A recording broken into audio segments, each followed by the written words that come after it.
tourists in a car in Havana on April 19. Alejandro Ernesto, EPA-EFE, Shutterstock, Havana. As U.S.-Cuba relations warmed in recent years, Matilde Portela, an Airbnb host, reveled in a flood of American tourists. An aspiring business executive at age 73, she quickly learned the art of niche marketing, adorning her home with 2 American flags and laying out back copies of the New Yorker magazine. "We had so many Americans coming that we didn't know where to put them," Portela said, but Cuba's great American tourism boom has turned to bust. During the first 3 months of this year, 95,520 Americans came to Cuba, a 40% drop from the same period last year, according to Cuban government statistics.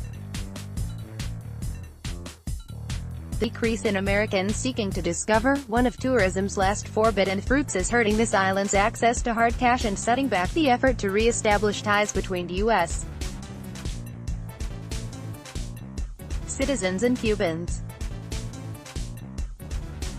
The drop in American visitors has occurred as a thaw in relations under President Barack Obama has chilled under President Trump, particularly after revelations last August that more than 24 U.S.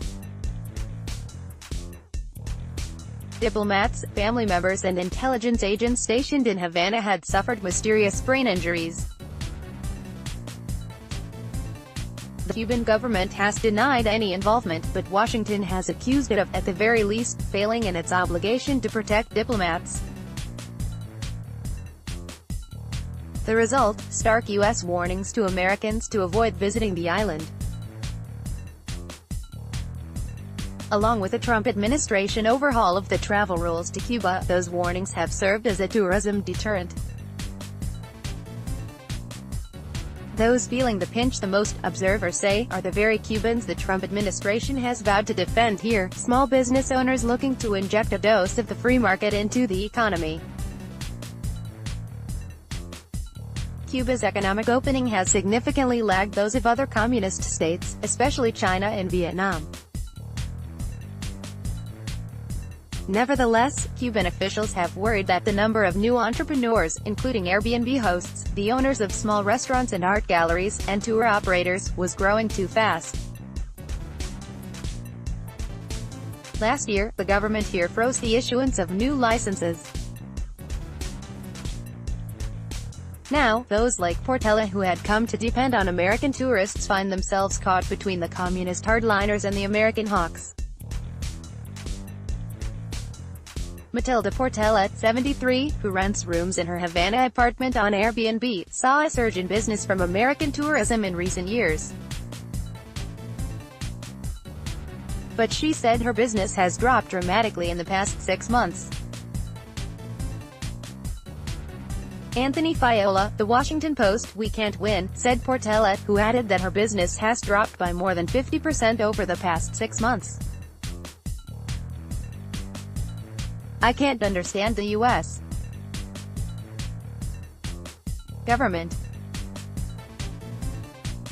Why not help us build the private sector in Cuba instead of trying to hurt it?" In the mid-20th century, Old Havana seduced Americans, famously including Ernest Hemingway and Frank Sinatra, but in 1962, the U.S. government slapped an economic embargo on the communist nation that prohibited Americans from vacationing there.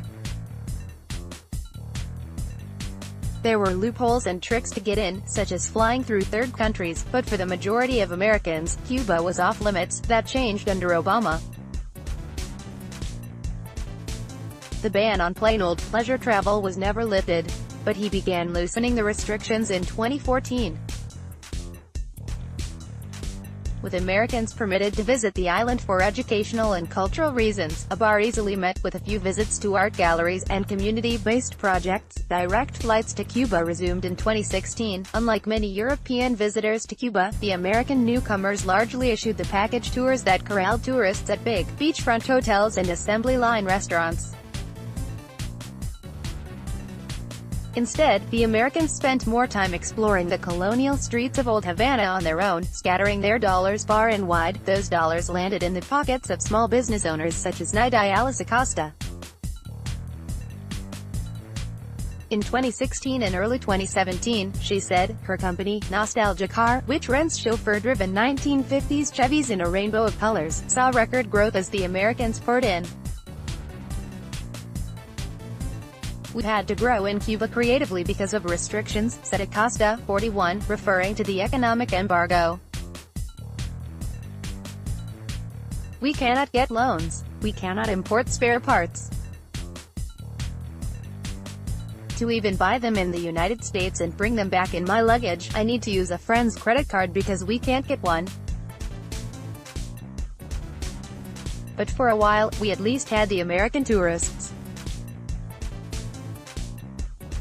They were the ones driving our business growth, with Americans now scarcer," she said. Her revenue has plunged 40% over the past 6 months. "The pain is spread beyond just us," she said.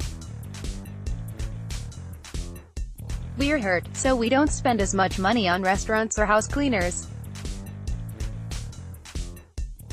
It's a chain of small businesses that are affected." Cuba's tourism industry has suffered other setbacks, including damage last year caused by Hurricane Irma.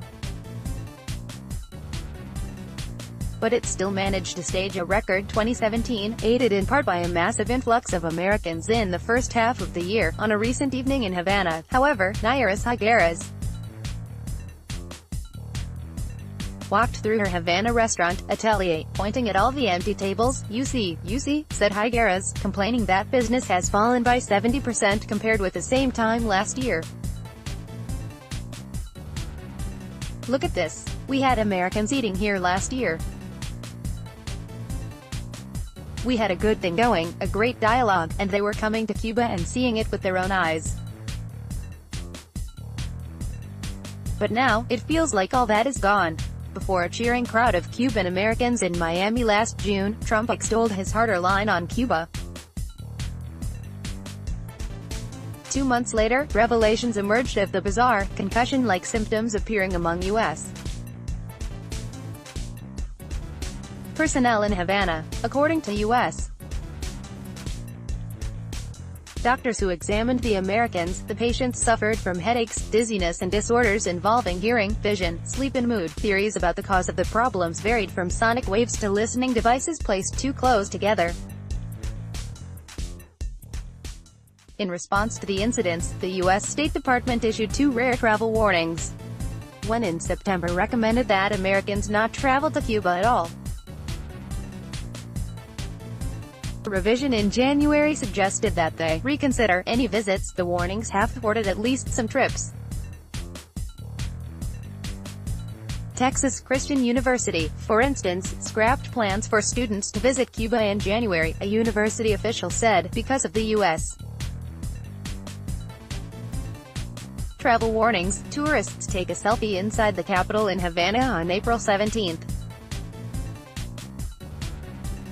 Alexander Meneghini, Reuters. In November, the Trump administration published new guidelines on travel to Cuba, part of an effort to ensure that U.S.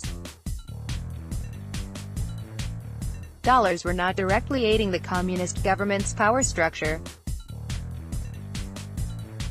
The rules listed hotels, restaurants and stores linked to the Cuban military that Americans must avoid. Americans could still visit Cuba on structured tours, or via cruise ships. One of Obama's key changes, which allowed independent travel by Americans through educational, people-to-people visits, was nixed. Yet buried inside the Trump administration's new measures was a loophole that, much like Obama's rules, still allows Americans to go to Cuba as independent visitors as long as they engage with civil society groups, such as artists or local business executives. Trump administration officials say that there are still avenues for travel to Cuba if Americans want to pursue them, and that they are allowed to visit in part to support small businesses. Asked about the U.S. measures hurting Cuban businesses, Sen. Marco Rubio, our Florida, who supports a tough line on the communist government, said that the regulations applied only to military-owned businesses, not private enterprises. If the Cuban people continue to suffer, it is because the Castro regime doesn't allow them to hire employees, and operate and expand their own businesses, not because of the new U.S. policy toward Cuba, he said in a statement. The problem, critics say, is that the new rules are so confusing that some Americans have simply opted not to travel to the island for fear of running afoul of law. The new guidelines were intentionally vague, said Colin Laverty, who operates educational visits for Americans in Cuba. Americans can still travel to Cuba in almost the same way as they could before, but a lot of people just don't know that. I think that's exactly what the Trump administration wanted. There are signs of a possible rebound. Some Cuban tour operators are reporting an increase in interest by Americans. And after cutting flights to Cuba last year because of weaker than expected demand, a number of U.S. airlines this month snapped up the chance to win new routes to the island being awarded by the U.S. Department of Transportation. If the Americans do return en masse, Matilde Portela will be waiting. Please, she said, come back. We want the Americans back.